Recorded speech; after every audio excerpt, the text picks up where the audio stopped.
Dans cette vidéo, nous allons essayer de trouver une formule pour l'aire d'un parallélogramme et on va aller voir ça sur GeoGebra, ce sera assez simple.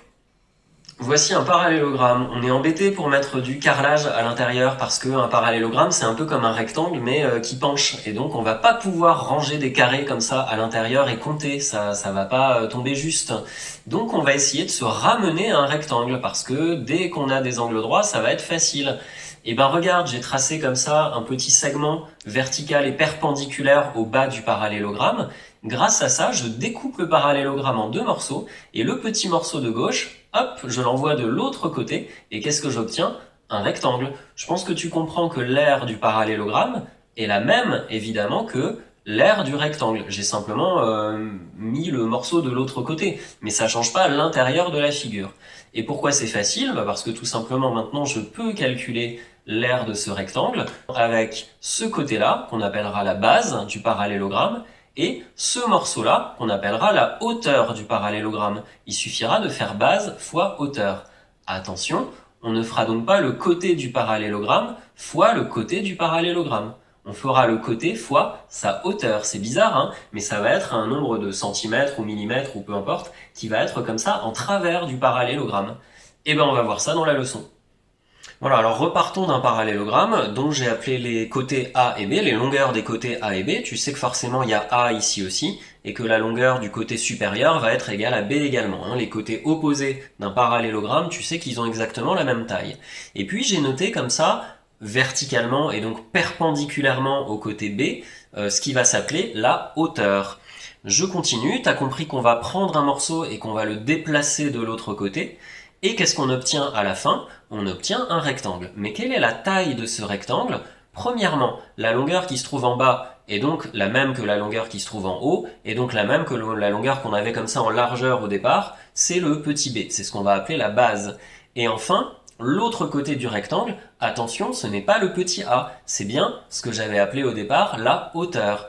Le petit a, il se retrouve en travers ici, hein, puisque c'était le côté penché, le petit a. Et bien une fois qu'on a décalé le petit triangle, le a se retrouve en quelque sorte à l'intérieur de la figure. Donc ce a devient inutile. Et voici donc, avec un simple découpage, la formule qu'on obtient pour l'aire d'un parallélogramme, c'est la base fois la hauteur. J'ai écrit, c'est la base fois la hauteur associée. On va voir ça sur un petit dessin juste après. Le voilà le petit dessin. Si tu décides de prendre comme base le côté qui se trouve en bas, eh bien la hauteur associée, c'est la hauteur qui va être perpendiculaire avec. C'est donc celle qui va être verticale. Je les ai appelées ici base numéro 1 et hauteur numéro 1. Il faudra donc faire B1 fois H1. Mais en fait, j'ai le droit de tourner le parallélogramme dans tous les sens si je veux, et je peux également choisir comme base le côté penché. Si je choisis comme base le côté penché, alors la hauteur, ce sera vraiment ce qui traverse perpendiculairement en partant de ce côté penché. Et donc du coup le H2, il n'est pas du tout dans la même direction que le H1. Mais que tu fasses base 1 fois hauteur 1 ou que tu fasses base 2 fois hauteur 2, ça donne exactement le même résultat. Donc selon les exercices, tu choisiras le côté qui t'arrange, tout simplement. Voyons un exemple. Je te donne ici un parallélogramme. Alors je te le dis, hein, parce que c'est pas codé sur la figure. Oh, on n'a qu'à faire par exemple comme ça pour être certain qu'il s'agisse d'un parallélogramme. Hein, du coup, on a bien les côtés opposés qui sont de la même longueur. C'est une propriété qui te dit que c'est un parallélogramme. Et puis, il y a un côté qui fait 5 cm et un côté qui fait 4 cm. Si tu as compris ce que j'ai raconté juste avant, tu ne peux pas calculer l'aire de ce parallélogramme. Il ne suffit pas de faire 4 fois 5 comme si c'était un rectangle. Je suis obligé de te rajouter une longueur. Cette longueur, la voici, c'est le 3 cm qui passe en travers, là. Cette longueur, elle n'est pas n'importe où. Elle est perpendiculaire avec un des côtés du parallélogramme, même avec deux côtés d'ailleurs du parallélogramme. C'est bien ce qu'on appelle la hauteur.